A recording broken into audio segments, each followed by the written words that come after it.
True personal growth is about transcending the part of you that is not okay and needs protection.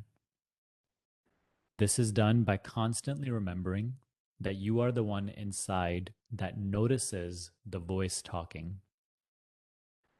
That is the way out.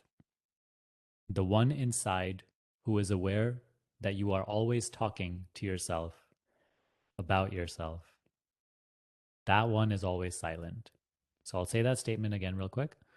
The one inside who is aware that you are always talking to yourself about yourself is always silent. It is a doorway to the depths of your being. To be aware that you are watching this voice talk is to stand on the threshold of a fantastic inner journey. If used properly, the same mental voice that has been a source of worry, distraction, and general neurosis can become the launching ground for true spiritual awakening. Come to know the one who watches the voice, and you will come to know one of the great mysteries of creation. So the one that watches the voice talk, yet itself does not offer any words. That which watches the voice always talking, and it is always talking. Even notice how right now the voice, and what I mean by the voice is just your thoughts, that they're even right now perhaps talking about what is being said. Like, oh, nice. Okay, no, that's good. And I'm happy that I'm here today. Or it may be saying, oh, yeah, I've heard something like this before. And so there's always some sort of interpretation of the current experience, some sort of judgment, or perhaps it's talking about somebody or what happened in the past or about me. And see that the voice, the mind, is always only talking about you merely as a person, as the person you take yourself to be, as your past, your conditioning, your nationality, your gender, your personality. So that which sees this voice always talking, always active, yet it is not itself talking. That is our only real capital in this entire spiritual journey. And it is perhaps the simplest way to really boil down spiritual practice or even meditation, inquiry, into just this one thing, right? The question, who am I? It's pointing to that inner self.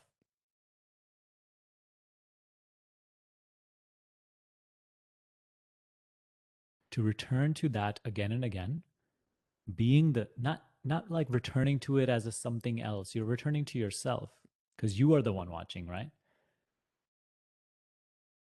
You are aware of what the mind is saying.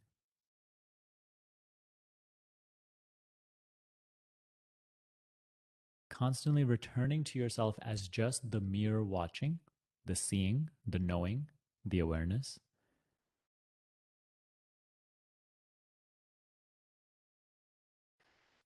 Automatically starts to dissolve our identification with the voice that arises. Right now, because we are unaware of ourselves as simply the silent witnessing, the formless witnessing, we impart our reality, our sense of self, to the voice that appears.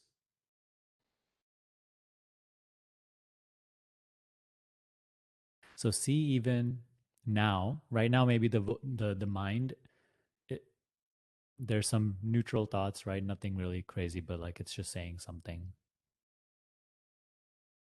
And then later, let's say you're by yourself, it starts talking. Maybe it starts with some fearful or negative thoughts. And then the next day, or maybe even just in a few moments after that, it starts giving some positive thoughts.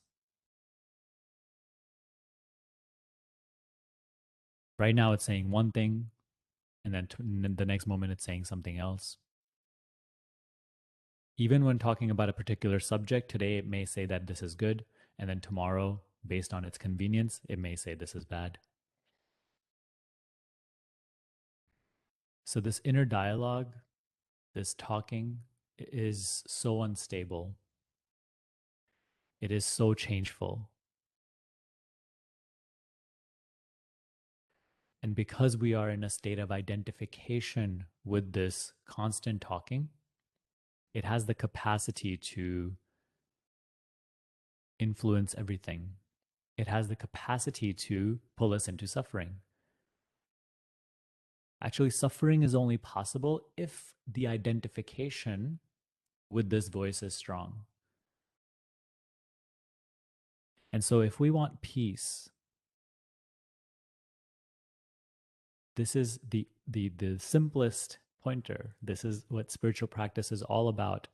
To start recognizing yourself as that which is silently seeing, silently knowing, silently being. Yet it is not invested, it is not judging, it is not interpreting, it is not trying to gain something, it is not trying to avoid losing something. It is simply silently knowing, silently witnessing. It is in no conflict with whatever is appearing. Even your most fearful thought, there's a pristine knowing of, an equal awareness of. Your most negative thoughts, you know, you are aware of equally as your most positive thoughts. The awareness in which they arise, the watching in which they appear, is not biased. It is not at all clinging to the positive thoughts and rejecting the negative thoughts. So if we want peace, stability, sense of lasting well-being and happiness, and sense of security, just a sense of being me, instead of imparting our reality, our sense of self, to these thoughts which so sporadically appear and disappear, we have to start to acknowledge ourselves as the simply the judgmentless watching.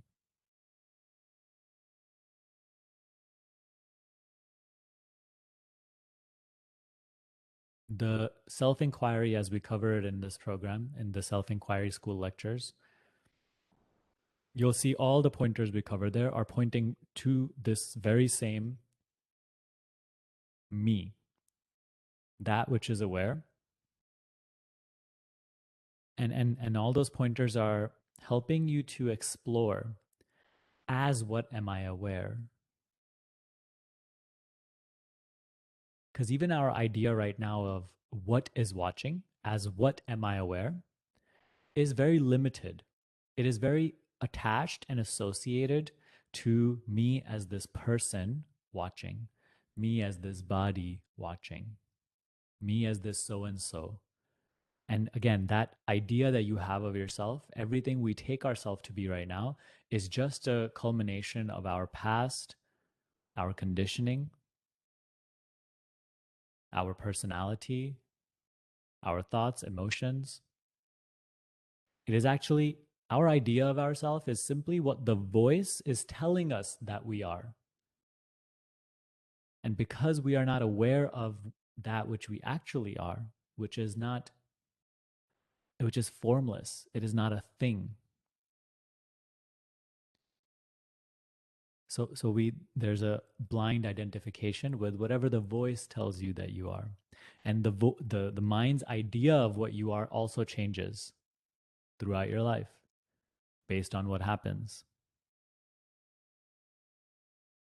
So even our idea of ourself is so changeful. No wonder we are not at peace, because at some level there's an insecurity there. There's a feeling of lack, of not being whole and complete and stable. When we identify with the changeful, the thoughts, the emotions, the mental image, then of course we feel lackful. We feel like always something is missing. We feel unhappy. We feel challenged when things change. When something is taken away from us or somebody's taken away from us, our whole sense of self shatters. When something uninvitedly comes into our life, we feel threatened that we may lose something. I may lose a part of myself. These may not be things that we consciously think to ourselves, but these are at the root of the feelings that we feel of fear and anxiousness. That's why we're always living like we have something to lose. We're always chasing after the next thing we feel is going to bring us that sense of wholeness, happiness, peace, yet we never find it.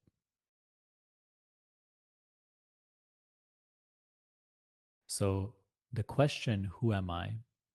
Or even this very simple pointer, which says to remember yourself as the one inside that watches the voice talking always, yet itself is just silently watching.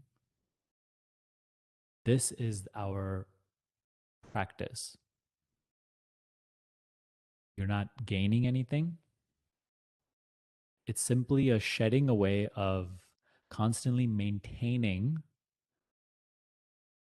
the idea that you have of yourself, which is based on a false identification with what appears, with the thoughts, with the emotions, with the ideas of past, with the body.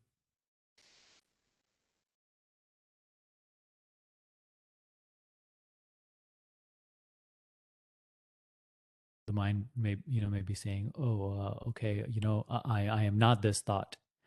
Even this is a thought that appears and disappears, and you are simply the silent watching of it.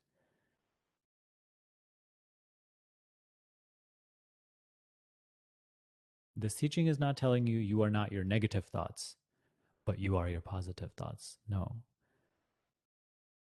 The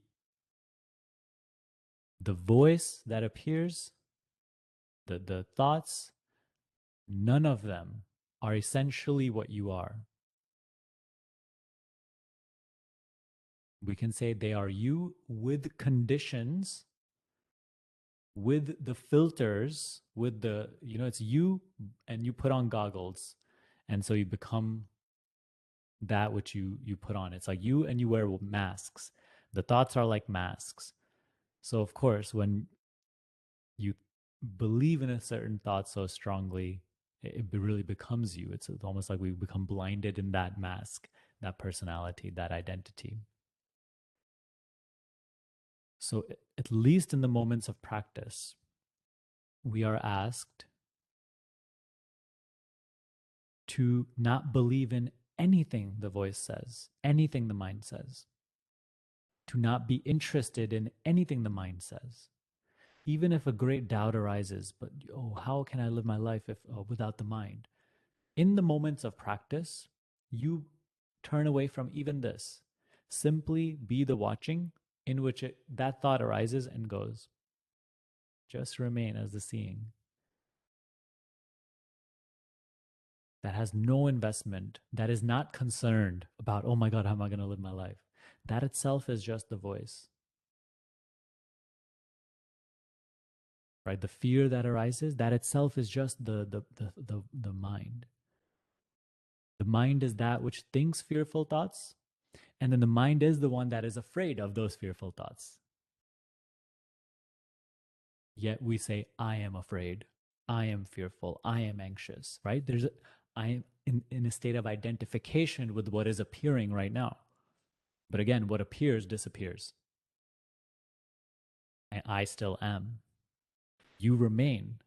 No, and I know I'm sort of going off in a tangent, but uh, notice how our entire life, our entire life has been unfolding inside of this silent witnessing, which itself is not coming or going, which itself is not changing at all.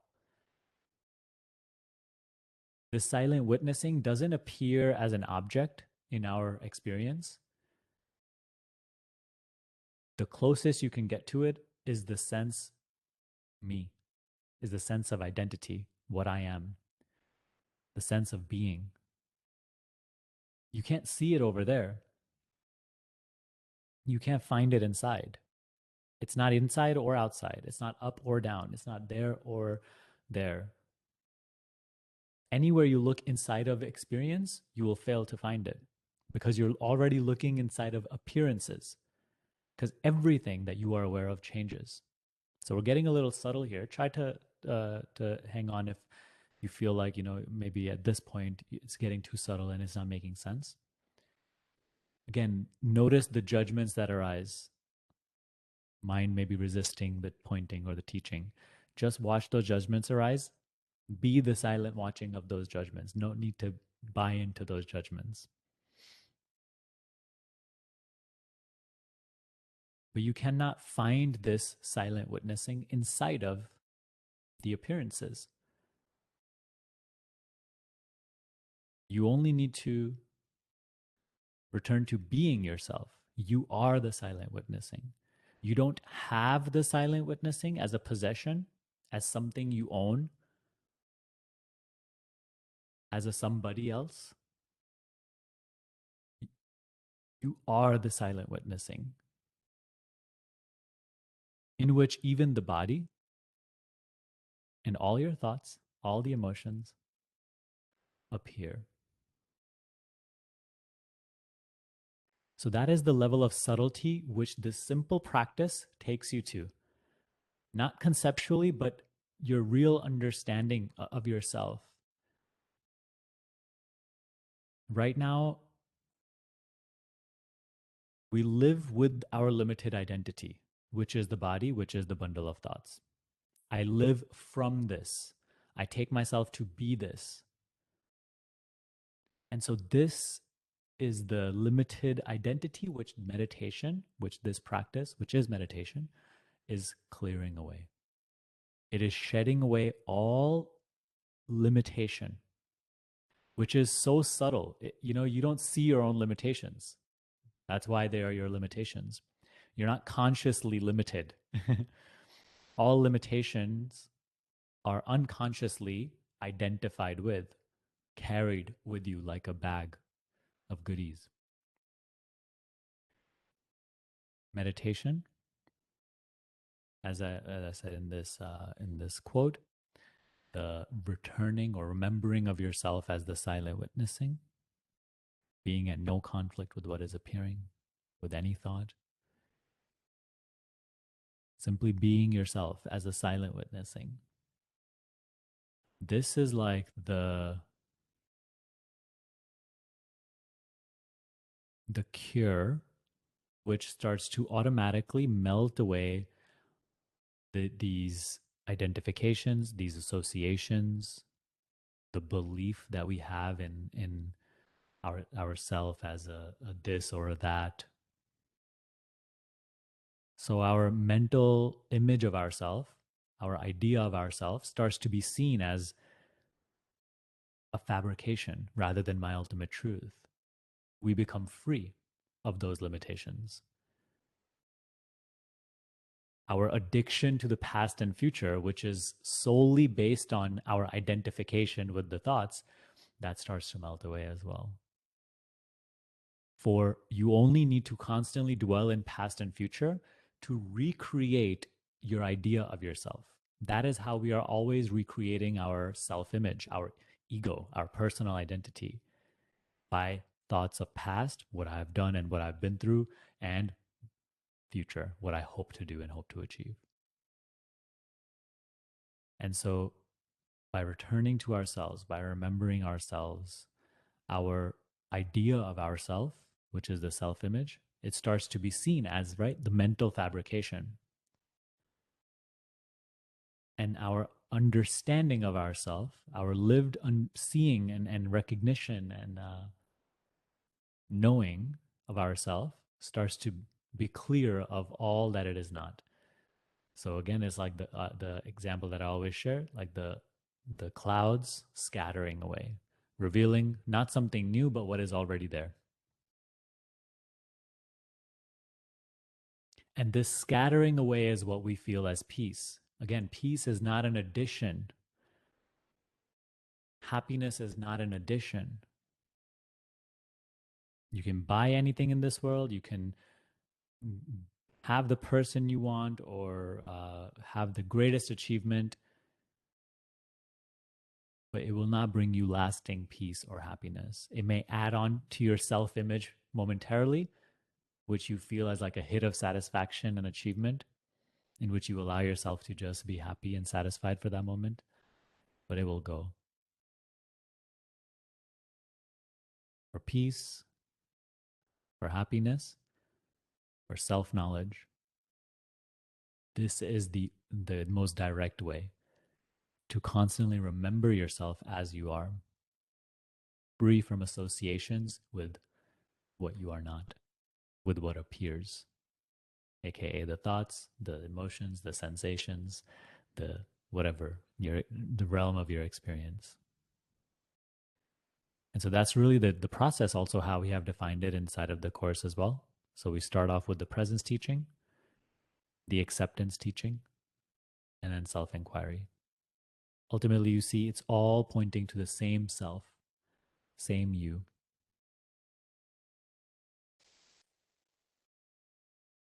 So for the rest of the call, I would recommend to practice this very pointer.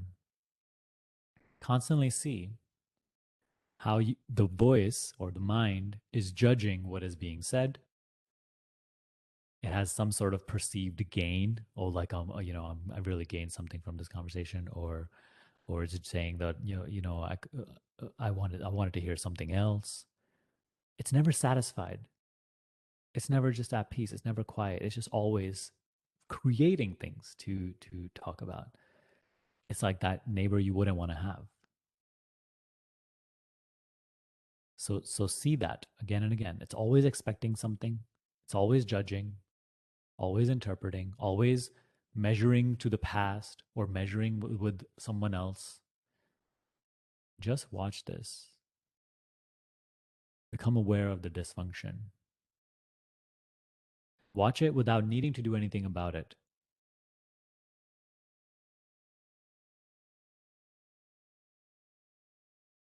You see, if you just become more interested in the mere watching, in the fact that there is watching, in the fact that there is an awareness of it, and you're more interested in the awareness of it rather than what is being said, the content of what is being said, then you'll see automatically it will drop away and it will no longer be a problem.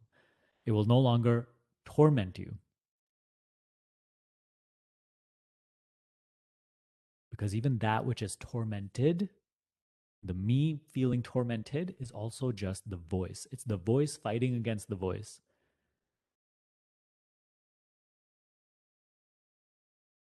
So be as you are. Knowingly be aware.